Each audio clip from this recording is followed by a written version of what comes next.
Hello everyone. তো আজকের mini ব্লগটা আমি শুরু করছি কোথা থেকে তোমরা বুঝতেই পারছো। আমার ছয়টা বছর কাটিয়ে আসা সবথেকে ভালোবাসার সেই জায়গা থেকে শুরু করছি। আর এটা ছিল আমার ক্লাসরুম, আমি সেটা আর কি আঙুল দিয়ে ইশারা করে দেখাচ্ছি। আর এখন দেখতেই পাচ্ছ আমাদের স্কুলটা কত সুন্দর সাজানো গোছানো হয়ে গেছে।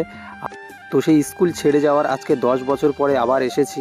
মানে আমি মাঠে এসেছি অনেকবারই, বাট অফিসিয়ালি কাজে এসেছি আজকে, যেহেতু স্কুলের ভেতরে ঢুকতে পারবো। তো এই 10টা বছরের ভেতরে একদিনও কোনো অফিসিয়ালি কাজে আসা হয়নি, যে কারণে ঢুকতেও পারিনি। আর এইদিকে দেখতে পাচ্ছ কাজী নজরুল ইসলাম অ্যান্ড রবীন্দ্রনাথ ঠাকুরের দুটি মূর্তি করেছে, খুব সুন্দরভাবে সাজিয়েছে। আর সামনে কত সুন্দর পাথরের, মানে খুব সুন্দরভাবে পরিপাটি। আর এইদিকে দেখতে পাচ্ছ স্টুডেন্টরা যাচ্ছে, তো এদেরকে দেখে আমার সেই পুরনো স্মৃতি মনে পড়ে যায়, বন্ধুদের সাথে কেমনভাবে কাটাতাম।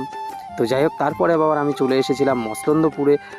আর এখানে মসলন্দপুরে এসে দেখতে পাচ্ছি আমি ফুলের দোকানে কেন এসেছি, কারণ হচ্ছে রজতদের বাড়িতে যে লোকনাথ ঠাকুরের পুজো আছে, তো সেই কারণে আমি মসলন্দপুর এসেছিলাম। তো আমাকে ফুল কিনতে দিয়েছিল, তো সে কারণে আমি ফুল কিনতে এসেছি। আর এই যে দেখতে পাচ্ছ এই দাদাটার থেকে ফুল কেনা কমপ্লিট হয়ে গেছে, এখন পার্সেল করে দিচ্ছে।